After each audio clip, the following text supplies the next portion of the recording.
में कोई ज्यादा डिफरेंस नहीं है, इट्स सेम, लेकिन सिर्फ कहाँ डिफरेंस आता है ये समझ लेना है। कंपोनेंट में क्या होता है, डॉलर CTRL होता है, ओके। यहाँ पे बाइंडिंग्स होती है, वहां पे स्कोप होता था। ये क्या है ना, पहले डायरेक्टिव था, उसको एनहांस किया कंपोनेंट में। तो हम लोग एक एक करके देखेंगे कि कंपोनेंट और डायरेक्टिव में क्या डिफरेंस है। Compile and link is not available into the component directive में, तो हम लोग उसके एग्जांपल देखेंगे। सेम चीजें मैं इस कंपोनेंट को कॉपी करता हूँ, ओके, और मैं डायरेक्टिव्स में डाल देता हूँ। सब कुछ सेम रख रहा हूं, मैं कुछ चेंज नहीं कर रहा। कंपोनेंट में मैंने क्या किया, इसमें कंपोनेंट को उठाया और डायरेक्टिव में डाल दिया। कुछ और किया क्या, नहीं किया। एक बात याद रखना, आपके एक प्रोजेक्ट में दो चीजें एक जैसी नहीं हो सकती, या आइदर डायरेक्टिव होगा या फिर कंपोनेंट का सेम नाम सेम नहीं, कॉन्फ्लिक्ट नहीं रखना है। लेकिन मैं तो अगर कॉन्फ्लिक्ट नहीं रखना है तो मैं सिंपल सा एक काम करता हूँ, इसके आगे जो डायरेक्टिव है ना, कंपोनेंट है, इसका जो कोड है उसमें मैं क्या कर रहा हूँ, सिर्फ कंपोनेंट को पहले मेरे को चेंज करना पड़ेगा डायरेक्टिव्स में। ऐप डॉट, यहाँ पे उसका पाथ क्यों नहीं आता, एसेट्स का स्पेलिंग चेंज हो गया, वो सबसे ऊपर में जो है ना ऐड हुआ एसेट्स का ASSETS।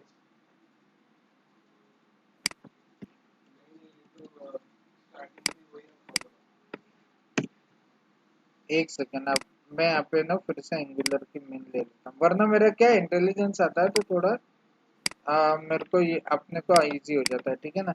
App dot directive, okay, app dot directive किया मैंने, और यहाँ पे dir कर दिया, ठीक है ना, उस जिसके कारण वो मेरा कॉन्फ्लिक्ट नहीं होगा। कंपोनेंट की बजाय डायरेक्टिव है तो उसका की भी मेरा, मैंने पहले दिन बताया था आपको कि मेरा क्या तरीका होता है, क्या वे है एंगुलर का काम करने का, ऑब्जेक्ट, फंक्शनैलिटी, की, और उसका फंक्शन या फिर ऑब्जेक्ट, ओके। तो मैंने यहाँ पे क्या दिया, ऐप इज ऑब्जेक्ट, फंक्शनैलिटी अभी हम क्या बना रहे हैं, डायरेक्टिव, और यहाँ पे उसका की में ना दोनों दो एक जैसे नहीं रख सकता अपने एप्लीकेशन में, तो मैंने क्या किया, मैंने dir को यूज कर लिया, ठीक है ना। और यहाँ पे सिर्फ एक और चीज का डिफरेंस होता है, डायरेक्टिव यू लेता था फंक्शन,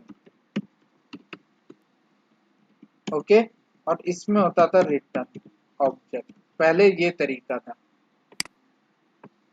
कुछ स्पेशल नहीं कर रहा मैं सिंपल सिंपल क्या कर रहा हूँ, जो यहाँ पे था यहाँ पे एक और कर लिया, ऐड कर दिया। कुछ कर ली, इसके प्रॉब्लम हो गए क्या, 1 second,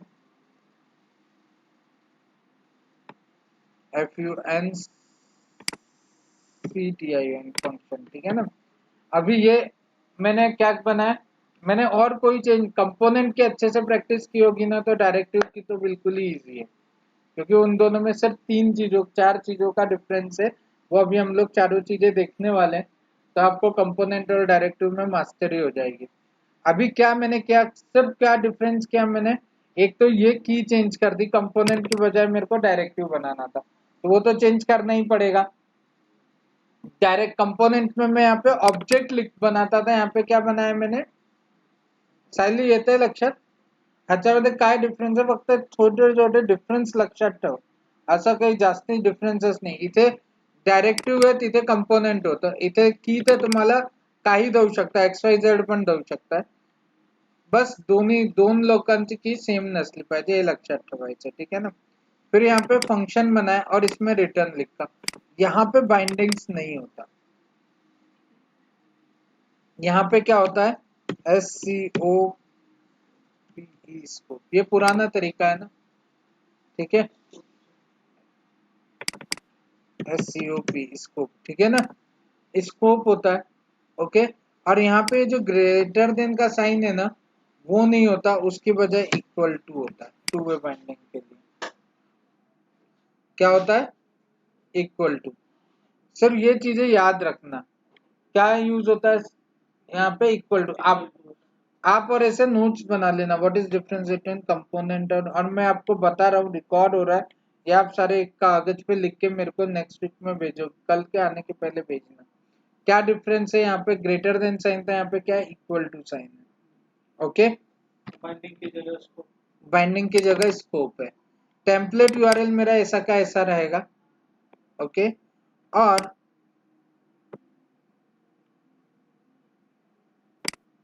controller I can write like this only, लेकिन यहाँ पे वो एरर क्यों दे रहा है, एक हाथ पेरेंथेसिस मेरा यहाँ पे लगता है ज्यादा हो गया। लेट्स सी, नहीं कर ली। ओके,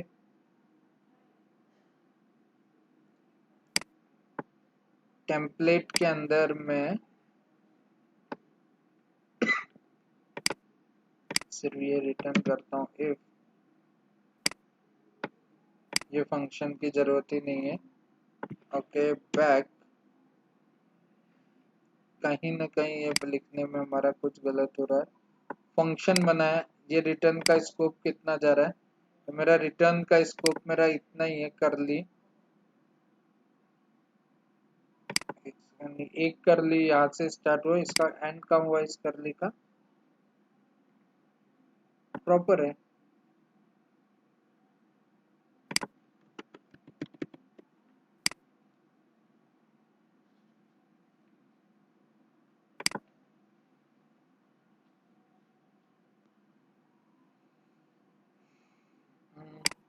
चलो एक सेकंड में टेम्पलेट यूआरएल निकाल दिया।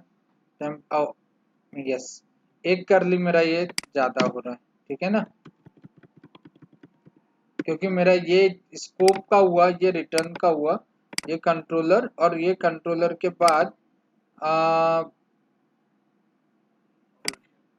एक्चुअली रिटर्न मेरा यहाँ आना चाहिए, राइट। रिटर्न के अंदर मेरे को सब कुछ लिखना है। फिर ये मेरा ये आया मेरा इसका, और इसमें मेरे को कॉमा की जरूरत नहीं है, दैट्स इट लिखने में, ठीक है ना। ये लिखने का मतलब मैंने वो करली ब्रेस लगाते टाइम थोड़ा सा इधर उधर हो गया था, ये चीज समझ में आई। अब मैं यहाँ पे स्कोप मेरा है, अब मेरे को मैं क्या करता हूँ, अभी बाकी सारा तरीका वही है। अगर मेरे को ये यहाँ पे index.html में चाहिए तो मेरे को क्या करना पड़ेगा, मेरे को यहाँ पे component.js लाना पड़ेगा, राइट। ओ सॉरी, डायरेक्टिव का जो जेएस फाइल है वो, इसको आप रीनेम कर देना। और एक और काम करता हूँ, होम कंपोनेंट में मैं जाता हूँ .html में, इस क्विक लॉगिन के बाद मैं इसकी बजाय dir लिख देता हूँ, ठीक है। क्या किया मैंने, dir क्यों लिखा मैंने, क्योंकि ये जो ये कंपोनेंट है मैंने उसका नाम क्या दिया, dir। तो अपने को पूरा नाम तो देना पड़ेगा यहाँ पे। अभी देखते हैं कि अभी मेरा प्रॉपर चल रहा है क्या।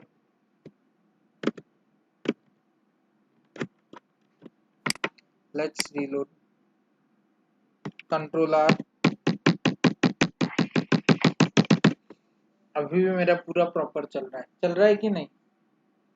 क्या क्या डिफरेंस किया मैंने, कितनी तीन चार चीजें ही तो डिफरेंस की, और डायरेक्टिव बन गया। और directive is the one of the most ask और मोस्ट यूज कंसेप्ट था अभी के पहले, अभी component is most ask and most used. ये दोनों चीजें आपको बिल्कुल परफेक्टली आनी चाहिए। डायरेक्टिव बनाने में कोई चैलेंज है, ओके। अब इसमें एक और चैलेंज है, जब मैं ना डायरेक्ट कंपोनेंट से डायरेक्टिव को कुछ पास कर रहा हूं ना, तो है ना कभी भी है ना उसके कंपोनेंट में ऐड नहीं होता। बाइंडिंग्स में क्या होता था, उसके कंपोनेंट उसके कंट्रोलर में स्कोप ऐड होता था, जबकि मेरा यहाँ पे किस में ऐड होता है, वो डॉलर स्कोप के अंदर। ये मेरे अभी यहाँ पे डिबगर लगा के ऑन करता हूँ, और यहाँ पे मैं जब HTML लिखूंगा ना इसका, तो I can not write with the dollar scope, what I have to use, जो मैंने पहला वाला तरीका बताया था ना डॉलर स्कोप का, I have to use like this, dollar curly card निकाल देना, दैट्स इट। यूजर पासवर्ड हो गया और यूजर नेम हो गया। सिर्फ एक और चीज क्या होगी, ऊपर से जब मैं पास कर रहा हूँ कंट्रोल आर कंट्रोल एस किया ना, इंस्पेक्ट एलिमेंट कर लेते हैं। ओके, तो मैं वहां पे डिबगर में जाता हूँ तो मेरे को सारी चीजें, oh sorry, one more thing is there, हमको क्या करना पड़ेगा, मैं अभी सब कुछ क्लोज करता हूँ, बहुत ज्यादा चीजें हो गई हैं, क्लोज ऑल डॉक्यूमेंट। ओके, मैं यहाँ पे जाता हूँ कंपोनेंट में, मैंने क्या किया, कंपोनेंट डॉट एम में मैंने यूजर $ctrl निकाल दिया। यहाँ पे मैं देखता हूँ कि यहाँ पे मैं कंपोनेंट इस पे ही जा रहा हूँ, होम के अंदर जाऊंगा तो मेरे को क्या करना पड़ेगा, सेम जो मैंने डायरेक्टिव में नीचे स्कोप के साथ रखा है वही मेरे को वहां पे असाइन करना है। तो लेट्स सी इट्स ऐसा, वो भी सही है। तो अब मैं यहाँ पे डिबगर लगाता हूँ और देखता हूँ कि क्या मेरा सब कुछ सही चल रहा है। Inspect element, okay, and reload. ये मेरा कौन क्या आया, कंपोनेंट, ये मेरा वो डायरेक्टिव वाला था। तो क्या मेरे डॉलर स्कोप के अंदर मेरे को यूजर नेम वगैरह मिल रहा है, क्या यूजर का ऑब्जेक्ट मेरे को मिल रहा है और लॉगिन का फंक्शन भी मिल रहा है, मतलब मेरा दिस इज परफेक्ट। ओके, तो मेरे को यहाँ पे ना ये जो इसका HTML है उसमें मेरे को ये दिखना ही दिखना चाहिए। तो लेट्स सी, मैं इसके HTML में जाता हूँ और यहाँ पे मेरे को क्या करना है, इनपुट में ng model user dot user name है और यूजर डॉट पासवर्ड है, एवरीथिंग इज परफेक्ट।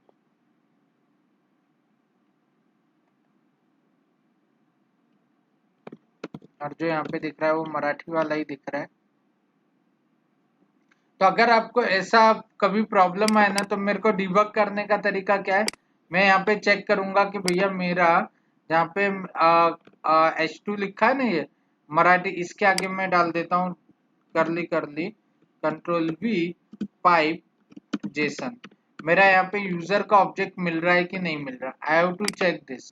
तो रीलोड करता हूँ कंट्रोल R, यूजर का ऑब्जेक्ट अभी बोल रहा है कि नहीं मिल रहा, इसका मीनिंग क्या हो सकता है, तो go to control H and clear the history. क्योंकि क्या होता है, एंगुलर क्या करता है ना, हर HTML को अपने हमेशा ये करके रखता है, क्या करके रखता है, कैश करके रखता है। और एक और चीज है, यहाँ पे मैंने जो पाथ दिया है उसको चेंज ही नहीं किया, ओके, मेरे को एक्चुअली में यहाँ पे ये वाला पाथ चाहिए ना, डायरेक्टिव्स के अंदर का HTML चाहिए। तो अभी मैं यहाँ पे जाऊंगा, रीलोड करूंगा और यहाँ पे मेरा डेटा आ गया। That's it, is the key difference between, क्या क्या डिफरेंस किया मैंने, कंपोनेंट से जब कंपोनेंट को पास करता हूँ तो चाइल्ड कंपोनेंट में किसके ऑब्जेक्ट में आता है, डायरेक्टली दिस ऑब्जेक्ट में और $ctrl के साथ लिखते हैं। जब मैं कंपोनेंट से डायरेक्टिव को पास करता हूँ तो किस में जाता है, डॉलर स्कोप में। ये की डिफरेंस है, समझने आया। इसलिए मैंने आज जब शुरुआत की बैच स्टार्ट की थी वो डॉलर स्कोप का कंसेप्ट बताया था। जब मेरा डॉलर स्कोप में कोई चीज जाती है तो मैं आगे कुछ लगाता हूँ क्या व्यू के ऊपर, नहीं, तो हमको $ctrl वगैरह हटाना पड़ेगा। ये चीज, ये कंसेप्ट परफेक्ट आ गया आपको,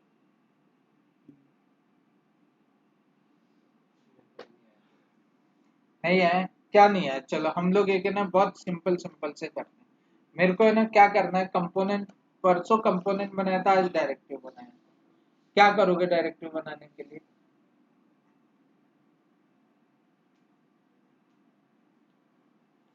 कंपोनेंट बनाने के लिए क्या कर रहे थे, एक JS फाइल बनाई, ओके, उसमें हमने क्या लिखा था, मैं अगर यही कंपोनेंट बनाना होता है यहाँ पे तो मैं क्या लिखता, ऐप डॉट कंपोनेंट, ओके, ऐसे लिखता, राइट। अभी मेरे को डायरेक्टिव बनाना है तो मैं क्या लिखूंगा, ऐप डॉट डायरेक्टिव, ओके। यहाँ पे फिर मैंने आपको बताया कि यहाँ पे की देना है, ओके, यहाँ पे मेरे को क्या देना है, उसका कॉल बैक फंक्शन है, ओके। इसके अंदर मेरे को क्या लिखना, RETURN रिटर्न। वहां पे जो ऑब्जेक्ट, जो वहां पे हम लोग डायरेक्टली लिखते थे ना, वो यहाँ पे रिटर्न के अंदर लिखना है सभी कुछ। तो मेरे को यहाँ पे क्या लिखना है, टेम्पलेट URL कॉलन मेरे को जो भी पाथ है और कंट्रोलर कॉलन CTR, ठीक है ना। मेरे को नीचे का मैं डिलीट ही कर देता हूँ, सिर्फ इस पाथ को ले लेता हूँ Shift N, ओके। और इसको पूरा मैं यहाँ तक कमेंट करके रख देता हूँ, ठीक है। कंट्रोल मैं पूरा आपके सामने फिर से लिख रहा हूँ। अभी मेरे को क्या करना है, मेरे को टेम्पलेट URL क्या देना है, जो भी मेरा HTML का पाथ है वो, तो मेरे को पता है HTML का पाथ मेरा यही है, एक कॉमा ज्यादा आ गया, ठीक है ना। की क्या देना है, whatever I can keep the key also, no issue. अपन वहां पे जाके ऊपर HTML में चेंज कर देंगे, कंट्रोल एस। तो मेरे को ये वाली चीज करनी थी, तो मेरे को क्या करना पड़ेगा, यहाँ पे KEY की डालना पड़ेगा, ठीक है ना। ये पूरा नया किया है, रीलोड किया मैंने, तो मेरा यहाँ पे ये आ गया। लेकिन मेरे को क्या यूजर ने में ना कंपोनेंट से डायरेक्टिव को पास करना है, कंपोनेंट से डायरेक्टिव को पास करना है। तो क्या करना पड़ेगा, मेरे को डायरेक्टिव के अंदर जाना पड़ेगा मेरे को, और उसको बोलना पड़ेगा भाई मेरे को डेटा पास करो। डेटा पास करो तो किस में पास करो, हवा में पास कर दो क्या। उसको बताना पड़ेगा कि भैया मेरे पास एक बाल्टी है, कंटेनर है, उसमें तुम डाल दो। तो वो कैसे डालते हैं, स्कोप कॉलन, यहाँ पे हम लोग लिखते हैं जो जिस बाल्टी में आपको चाहिए, यूजर की इंफॉर्मेशन किस में चाहिए, यूजर की बाल्टी में, तो user colon single quote equal to, ठीक है ना। और अगर आपको है ना जो एट्रीब्यूट जहां पे वो यूज करेगा, वो आपको यूजर चाहिए तो यूजर रखो, यूजर नहीं चाहिए तो आप कुछ और लगाना है तो आप यहाँ पे यूज कर सकते हो। और आपको क्या चाहिए, आपको एक फंक्शन भी चाहिए, तो लॉगिन फंक्शन बनाए, कॉलन फंक्शन को मैं कॉल कैसे करूंगा, एंड से। और चूंकि आपका क्या ये ऑब्जेक्ट है, तो ऑब्जेक्ट कॉमा सेपरेटेड होना चाहिए। अब मेरे को क्या बोलना पड़ेगा, वहां पे जाके HTML में, भैया मेरे को है ना यूजर नाम की बाल्टी में मेरे को आप है ना अपना यूजर दे दो, और लॉगिन में मेरे को अपना लॉगिन का फंक्शन दे दो, मैं आपको कॉल कर दूंगा, दैट्स इट, रीलोड आ गया। Directive and component are the same to same, okay. So what I am going to do is I am going to delete this right now, directive, ठीक है ना। आपण डायरेक्टिव्ह पण component मधलं HTML page cut करून आपण directive मध्ये टाकतो ना, आणि त्याचा पाथ तिकडे देतो. हा, तर आपण ते पण करू शकतो। आणखीन आहे ना आता जे लेटेस्ट ते लोक जातात ते याच्यावरती जातात की तुम्ही डायरेक्टिव्हला युजच नका करू, पण तरी आता आपण जे मेजर ऑफ द कंपनीज आहे they are using the directive, so we have to use the directive for sure, you should know the directive. आताचे पुढचे पण ऍडव्हान्स टॉपिक पाहू आपण। एक what I am going to do is I am going to delete this directive right now. Directive नहीं बनाने तो फिर कंपोनेंट में रखना है, सब कंपोनेंट में रखना, आगे वो क्या बोल रहे हैं कि सब कंपोनेंट में रखो, लेकिन आज की जो इंडस्ट्री है वो अभी भी है ना मेजरली डायरेक्टिव्स पे ही चल रही है, तो आपको डायरेक्टिव करना ही है। लेकिन अगर 1 साल बाद या 6 महीने बाद जो तरीका आएगा वो प्योर सब कुछ कंपोनेंट बेस ही आएगा, डायरेक्टिव चीज हटी जाएगी इंडस्ट्री धीरे धीरे करके, ठीक है ना। हटे पूरी नहीं हटेगी लेकिन कम हो जाएगी यूज, क्योंकि डायरेक्टिव का ही एनहांसमेंट कंपोनेंट है, ठीक है ना। What I have to do, I want that कि you guys should create one of you guys teacher